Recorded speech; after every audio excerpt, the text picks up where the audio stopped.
નમસ્કાર દર્શક મિત્રો, આપ જોઈ રહ્યા છો Banas crime 24 news Gujarati channel. હવે જોઈએ આજના મુખ્ય સમાચાર। બોટાદની ઘટનાને આમ આદમી પાર્ટીના પ્રદેશ પ્રમુખ ઈસુદાન ગઢવીએ ડીસા જોરબા હોટલ ખાતે કરી પ્રેસ કોન્ફરન્સ યોજી। બોટાદમાં પોલીસ કરેલ લાઠીચાર્જને લઈ આમ આદમી પાર્ટીના પ્રદેશ પ્રમુખ ઈસુદાન ગઢવીએ પ્રેસ કોન્ફરન્સ કરી ભાજપ પર કર્યા આકરા પ્રહાર। આમ આદમી પાર્ટીના પ્રદેશ પ્રમુખ ઈસુદાન ગઢવીએ જણાવ્યું કે છેલ્લા ઘણા સમયથી ભારતીય કડદા પાર્ટીએ ખેડૂતોનું શોષણ કરી કડદો કર્યો છે, તેથી ખેડૂતો નારાજ છે અને ખેડૂતો વહીવટી તંત્ર સમક્ષ ખૂબ રજૂઆત કરી અમારી સાથે લૂંટ ચલાવવામાં આવી છે, અમને એમાંથી મુક્ત કરાવો, પણ કોઈએ સાંભળ્યું નથી। આમ આદમી પાર્ટીના ખેડૂત નેતા રાજુ કરપડા ખેડૂતોને મળ્યા અને ભારતીય કડદા પાર્ટીને ખબર પડી, પરંતુ એક પણ નેતા કે એક પણ ધારાસભ્ય ખેડૂત સમર્થનમાં બોલ્યા નથી કે મુખ્યમંત્રી પણ બોલ્યા નથી।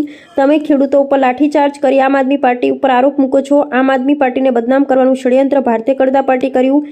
7 કરોડ જનતાને હું મેસેજ આપવા માંગુ છું કે ભારતીય કડદા પાર્ટી અમારા નેતાઓને ખોટા કેસમાં ફસાવી એ નેતા બોલી ન શકે, ખેડૂતોનો અવાજ ઉઠાવી ન શકે, તે માટે કોઈને કોઈ રીતે આમ આદમી પાર્ટીના નેતાઓને બદનામ કરવાનું ષડયંત્ર કર્યું છે। ભારતીય કડદા પાર્ટીના ઇશારે પોલીસે સ્થાનિકોને ઘરમાંથી બહાર કાઢી માર માર્યો છે। પાટીદાર અનામત આંદોલન સમયે પાટીદારોની દીકરીઓને આ કડદા પાર્ટીની પોલીસે માર માર્યો હતો। ક્ષત્રિય સમાજના આંદોલન વખતે પણ દીકરીઓને આ ભારતીય કડદા પાર્ટીની પોલીસે માર માર્યો હતો। આમ આદમી પાર્ટીને બદનામ કરવા માટે આમ આદમી પાર્ટીના નેતાઓને જેલમાં નાખવા માટેનું ષડયંત્ર ભારતીય કડદા પાર્ટીએ કર્યું છે। એમને એવો મેસેજ ફેલાવ્યો કે આમ આદમી પાર્ટીના નેતાઓએ કેટલાક લોકોને ઉશ્કેરીને ભાગી ગયા, તો અમે કોઈને ઉશ્કેરવા માટે નથી આવ્યા, અમે મુદ્દા ઉઠાવવા માટે આવ્યા છીએ। અમને ભારતીય જનતા પાર્ટીના કડદા નેતાઓ, સાચા કદના નેતાઓ, અટલ બિહારી વાજપેયીના ભાજપના નેતાઓ અમને ફોન કરી કહે છે, ભડના દીકરા છો, આ ભારતીય કડદા પાર્ટીને કડદા બહાર લાવ્યા છે, તમને લાખ લાખ વંદન છે। અમને અને ગોપાલભાઈને ફસાવવાની કોશિશ ભારતીય જનતા કડદા પાર્ટી કરી રહી છે। અમે તમારા કેસોથી ડરતા નથી, અમે તમારી જેલોથી ડરતા નથી। ઈસુદાન ગઢવીએ લોકોને કહ્યું, તમે લડી નથી શકતા તો અમને સાથ સહકાર આપો, અમે આ ભારતીય કડદા પાર્ટીને અહીંથી ખદેડી મૂકશું, અમે લડી લઈશું, અમે જેલમાં જશું, અમે લાઠીઓ ખાશું, પણ આ ભારતીય કડદા પાર્ટીને ગુજરાતમાંથી ખદેડી મૂકવાનું કામ આમ આદમી પાર્ટીનો એક સૈનિક કરશે। અમારે બાબતે કેજરીવાલ સાથે પણ વાત થઈ છે, તેમણે કહ્યું કે આ લડત ખેડૂતોની છે, ડરવાની જરૂર નથી। આંદોલનમાં જે ખેડૂતો પર ખોટા કેસો થાય છે તે તમામ કેસો લડવાની જવાબદારી આમ આદમી પાર્ટીની છે। અહેવાલ હરેશ ઠક્કર। આમ આદમી પાર્ટીની પત્રકાર પરિષદમાં આપ સૌનું સ્વાગત છે। મિત્રો, આપે જોયું હશે કે છેલ્લા ઘણા સમયથી ભાજપીય કડદા પાર્ટી ખેડૂતોના કઈ રીતે શોષણ કરીને કડદા કર્યા છે, એટલી હદે કડદા કર્યા છે કે જેથી ખેડૂતો ખૂબ નારાજ છે। તમામ જ્ઞાતિના ખેડૂતો, જાતિના ખેડૂતો, ધર્મના ખેડૂતો, ખેડૂતો એક છે, ખેડૂત સમાજ છે, એમને લૂંટવાનું ભાજપીય કડદા પાર્ટીએ કામ કર્યું। એમણે ખૂબ રજૂઆતો કરી ભાજપના નેતાઓને, ખેડૂતોએ ખૂબ રજૂઆત કરી અન્ય પાર્ટીઓના નેતાઓને, ખેડૂતોએ ખૂબ રજૂઆત કરી તંત્રને કે અહીં અમને લૂંટ ચલાવવામાં આવે છે, કડદા કરવામાં આવે છે, અમને આમાંથી મુક્ત કરાવો। એમના સમાજના આગેવાનોને એમણે રજૂઆતો કરી, પણ કોઈએ ભાજપની સામે, કારણ કે એપીએમસી ઉપર ભાજપના કડદા કરનારા નેતાઓ ગોઠવાઈ ગયા છે અને એમની મિલીભગતથી આખી કડદા સિસ્ટમ ચાલે છે। આજે જ્યારે આમ આદમી પાર્ટીના અમારા કિસાન સેલના પ્રદેશ અધ્યક્ષ રાજુભાઈ કરપડા જ્યારે ખેડૂતોને મળ્યા અને હજારો ખેડૂતો આવ્યા અને ખેડૂતોના પ્રશ્નોની ગંભીરતા આ ભાજપીય કડદા પાર્ટીને ખબર પડી, તો એમાંને 162 ધારાસભ્યોમાંથી એક પણ ધારાસભ્યએ ખેડૂત સમર્થનમાં બોલ્યા નથી, સાંસદોમાંથી પણ બોલ્યા નથી, મંત્રીઓમાંથી પણ બોલ્યા નથી, મુખ્યમંત્રી પણ આ ભાજપીય કડદા પાર્ટીના બોલ્યા નથી। તમે કડદા સિસ્ટમ ઉપર બોલતા જ નથી।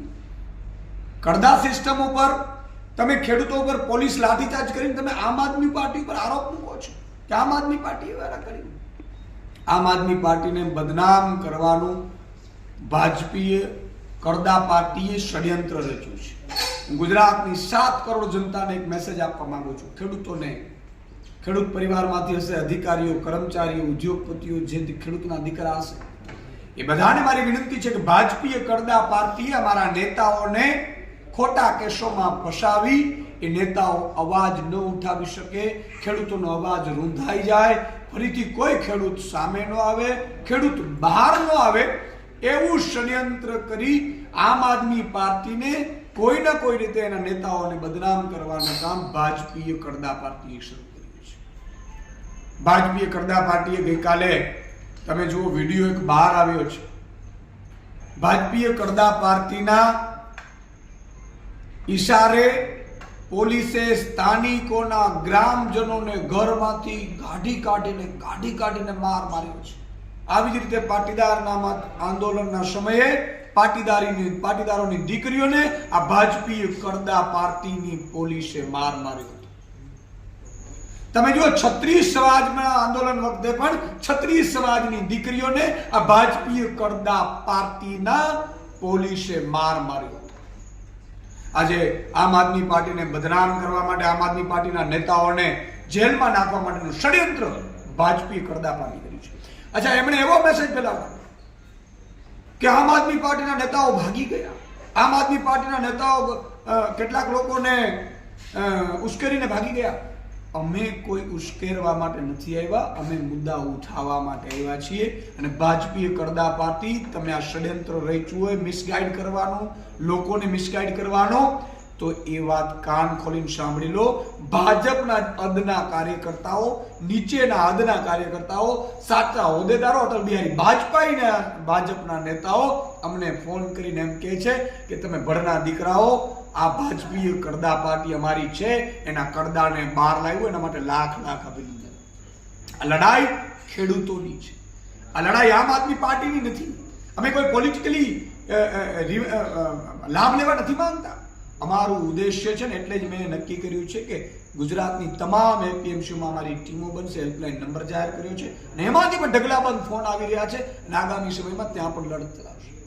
ભાજપી કડદા પાર્ટીને કહેવા માંગુ છું કે તમે ખોટી એફઆઈઆરો કરીને અમારા નેતાઓને ફસાવીને આગામી સમયમાં એવું મેસેજ પણ છે કે અમને ગોપાલભાઈને પણ ફસાવવાની કોશિશ ભાજપી કડદા પાર્ટી કરી છે.